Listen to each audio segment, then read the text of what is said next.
This show is a proud member of the Retirement Podcast Network.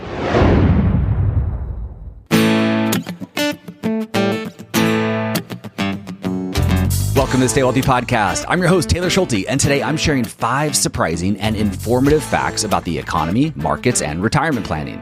Longtime listeners might remember that I've published surprising facts episodes the last 2 years, and they always prove to be a well-received, much-needed break from the daily news cycles and complexities of retirement and tax planning. If you missed the fun fact episodes that I've done in the past, I'll provide links to them in today's show notes. But there are 2 favorite stats from last year's episode that I just find myself continuing to revisit and share with people. The first was a statistic that I shared about investing in cash, which has become an increasingly popular topic in recent years, with interest rates now at levels that we haven't seen since 2007. The stat that I shared was that from June of 1933 to June of 2001, a 68-year time period, 1-month treasury bills, i.e. cash, produced negative real returns. For 68 years, cash produced a negative real return. As a reminder, the real return of an investment is the rate of return after accounting for inflation. For example, if your nominal rate of return on an investment is 3% and inflation is 4%, you have a negative 1% real return. Inflation ate away at all of your investment returns and a little bit more.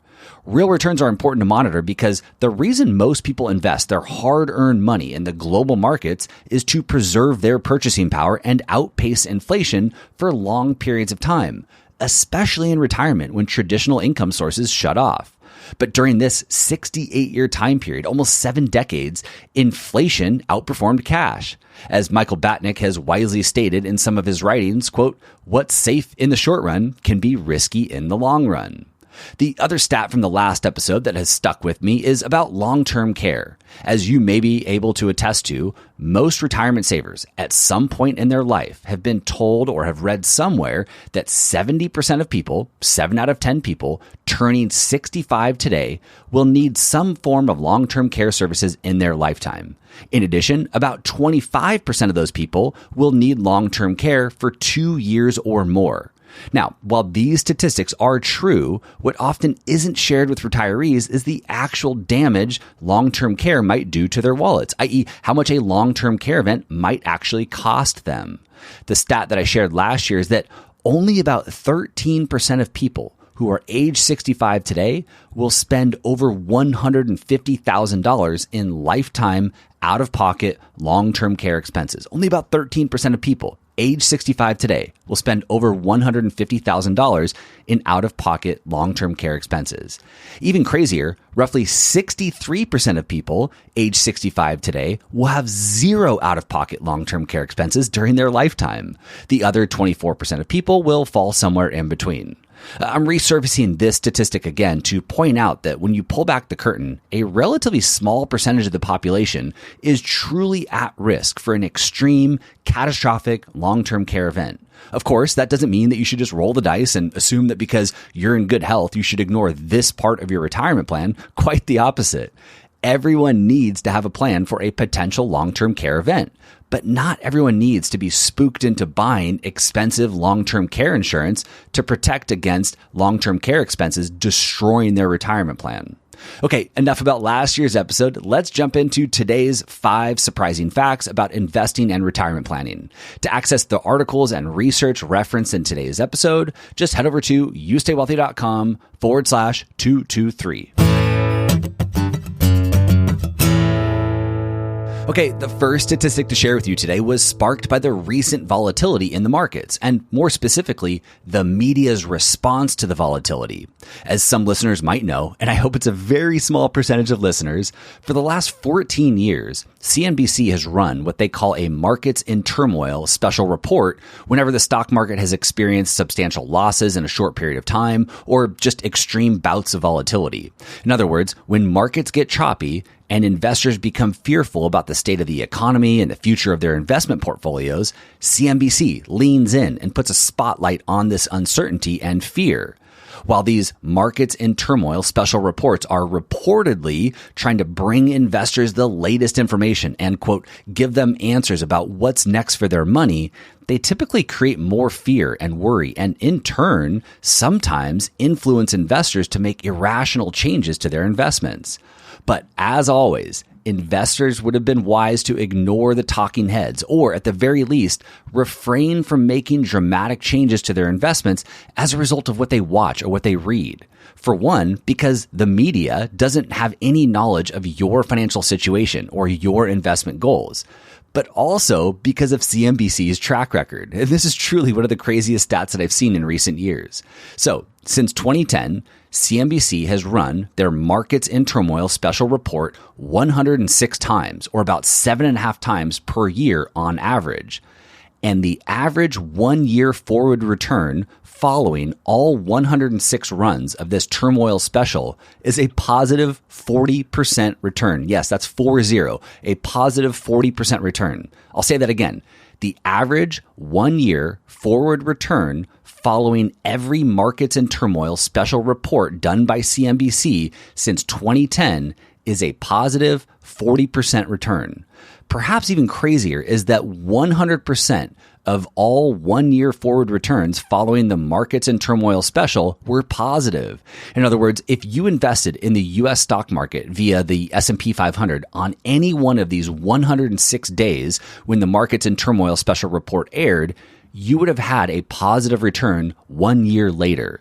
The lowest 1-year return was after the special ran on February 5th, 2018, returning only 4% in the 12 months following the special report. And the highest 1-year return was after the COVID crash edition of this special ran on March 23rd, 2020, returning 77%. A 77% rate of return in 12 months for investors who ignored the noise and invested their money in the U.S. stock market on what ended up being exactly 1 day before the market officially bottomed during the COVID crash. Two quick things here regarding this statistic before we move on. First, I don't want to ignore how incredibly challenging it is to go against the grain, to ignore the fear and uncertainty, to ignore major geopolitical events and invest your hard-earned money while in the thick of a market meltdown. In the heart of these major economic events and downturns, it often feels like there's no end in sight, that the markets could go down forever, that everything could go to zero. And while some investors have the risk tolerance and conviction and financial stability to buy when everyone else is selling, it should not be expected of every investor to be able to do the same. Doing nothing is hard enough, and thankfully, it's been proven that doing nothing and staying the course and ignoring the noise is more than sufficient for investors to experience long-term investment success. Second here, Charlie Bilello, the market strategist who deserves all the credit for this Markets in Turmoil statistic, he pointed out that these CNBC specials started in 2010, and therefore this 14-year time frame is limited to what he calls a buy-the-dip bull market run, where corrections have been relatively short-lived. And so he acknowledges that when the next longer-term bear market comes, there will surely be losses 1 year after these specials run, that we can't expect this Markets in Turmoil indicator to have a perfect batting average forever. But he also reminds us that whether you're a day trader hoping for a short-term bounce in the markets, or you're an investor looking to add long-term exposure, there's been no better contrarian signal that you should always prefer a Markets in Turmoil special report to the regular programming, because panic historically has created opportunity for investors. Okay, the second statistic to share with you today keeps us in the investing realm and specifically addresses one of my favorite topics, international investing. I've dedicated an entire episode to international investing, debunking many common misconceptions, and I'll provide a link to it in today's show notes if you're interested in listening or re-listening to it. But the following statistic is a new one that I hadn't come across before, and it was recently shared by friend and fellow financial planner Travis Gatzmeier. Travis shared a historical chart from Morningstar highlighting the time periods when international stocks outperform U.S. stocks. The chart shows that from 1974 to 2023, U.S. stocks have outperformed international stocks 59% of years. In other words, in the majority of years over the last 5 decades, U.S. stocks have had higher returns than international stocks. However, the chart goes on to show that when U.S. stock returns were less than 6%, international stocks outperformed 96% of the time. And when U.S. stock returns were less than 4%, international stocks outperformed 100% of the time. As Travis pointed out, the main advantage of holding international stocks in your portfolio is not necessarily to boost long-term returns or try to outsmart the markets. It's to safeguard against a single country or asset class underperforming for long periods of time.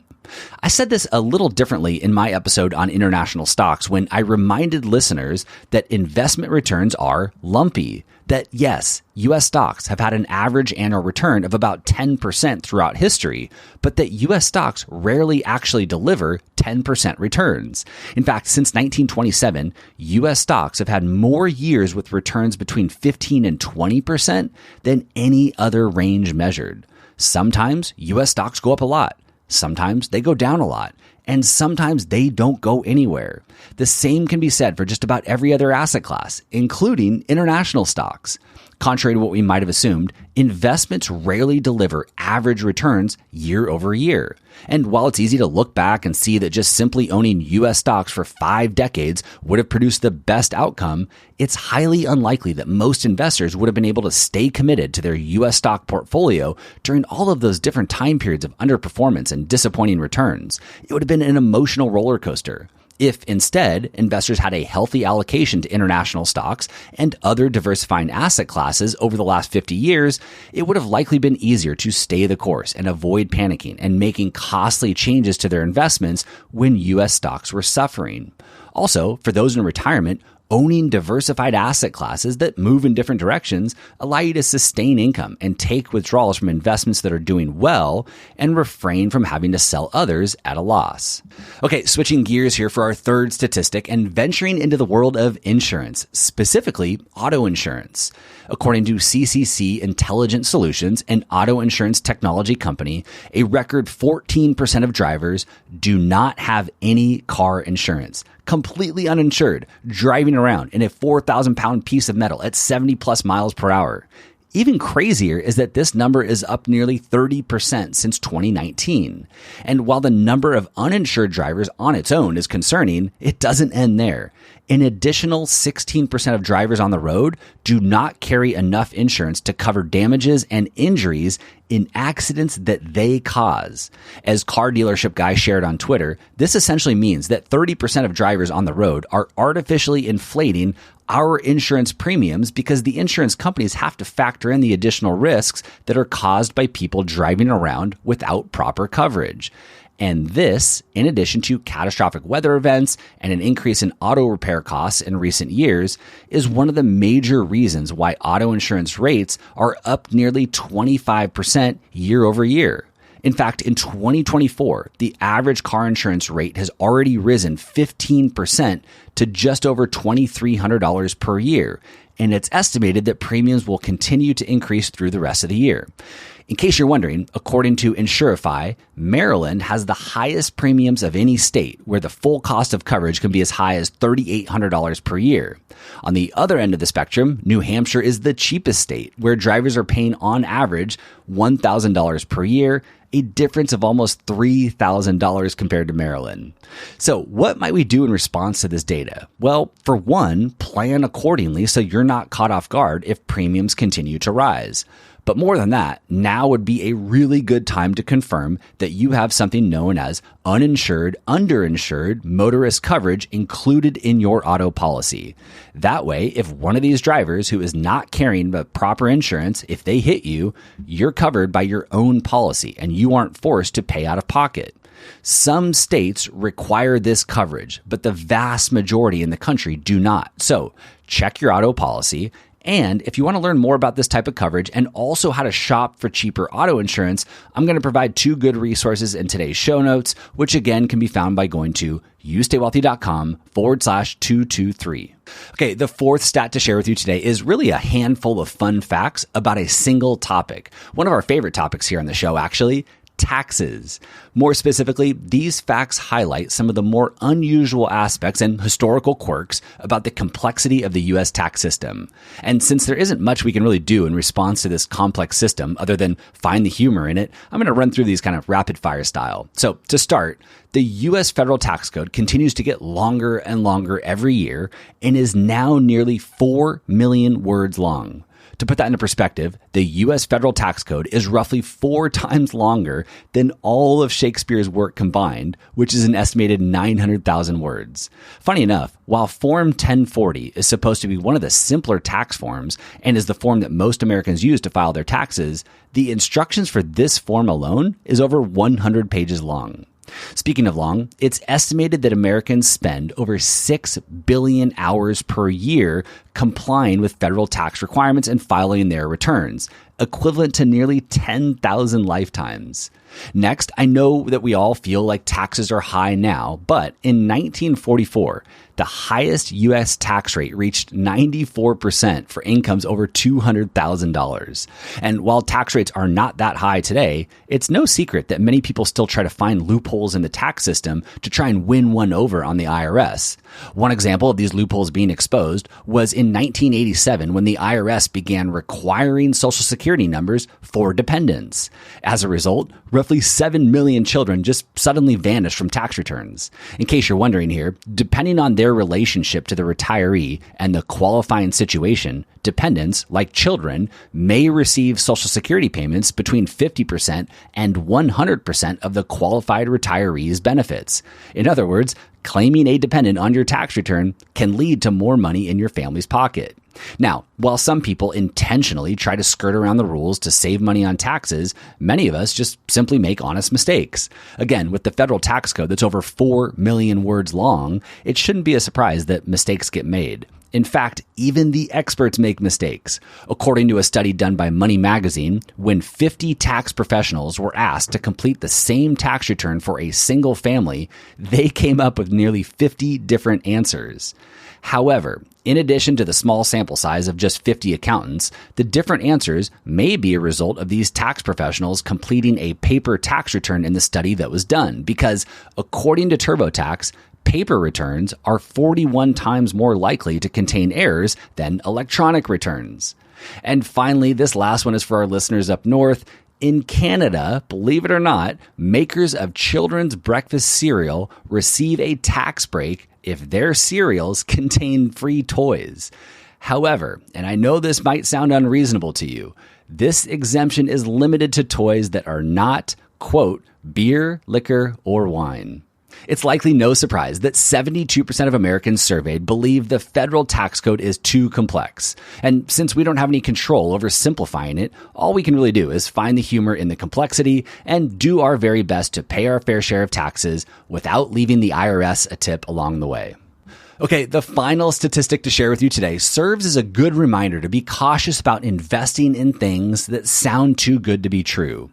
Cathie Wood, the wildly popular fund manager at ARK Invest, who has created a cult-like following, has destroyed an estimated $14 billion in wealth over the past decade. To bring some of our listeners up to speed here, American investor Cathie Wood made a career out of betting on the future. Most recently, in 2014, she launched the ARK Innovation ETF, a publicly traded fund available to anyone, and attracted nearly $28 billion in assets in 6 short years. In the early years of the fund, investor money was pouring into it at the same pace as industry giants like Vanguard and BlackRock. Everyone from mom and pop investors to institutions, they wanted in on the story that Cathie was selling, that investing in things like artificial intelligence, self-driving cars, the metaverse, rockets, and precision therapies, i.e. disruptive technology-enabled innovation as is often referred to, that these things are the key to high investment returns. And for a while, her bets were paying off. From October of 2014 to February of 2021, the ARK Innovation ETF, symbol ARKK, was up approximately 740%, outperforming the S&P 500 by over 600%. However, since the peak in February of 21, the fund is down over 70%, significantly underperforming plain vanilla stocks and bonds. While I don't have the data to prove it, sadly, most mom and pop investors likely jumped in near the top when Kathy was making the front page of the news and on television every day. As I've shared before, typically when retail investors hear about a hyper-successful investment, it's often too late. But let's say that you weren't too late. Let's say that you stumbled across the ARK Innovation ETF when it launched in October of 2014, and you decided to invest $10,000 in this fund. If you somehow stayed on this roller coaster for the last 10 years, your investment would be worth just over $20,000. On the other hand, if you took the boring route and instead invested $10,000 in a low-cost S&P 500 index fund in October of 2014, your investment would be worth almost $32,000. In percentage terms, the S&P 500 has outperformed ARK by just over 90% since October of 2014. And it did so with much less risk and volatility and sleepless nights. ARK Invest, the company behind the ARK Innovation Fund that once managed nearly $30 billion at its peak, was recently named as the #1 wealth-destroying fund family over the past 10 years by Morningstar. The ARK Innovation Fund now only manages $5 billion of assets, but Kathy is not giving up yet. Just recently, she was quoted on CNBC saying, quote, "Given our expectations for growth in these new technologies, I think we're going to see some spectacular returns over the next 5 years." Look, she may be right, but what if she's not? Or, hear me out, what if there's a more prudent approach to investing, an approach that does not require you to make highly concentrated bets on some of the riskiest companies in the world?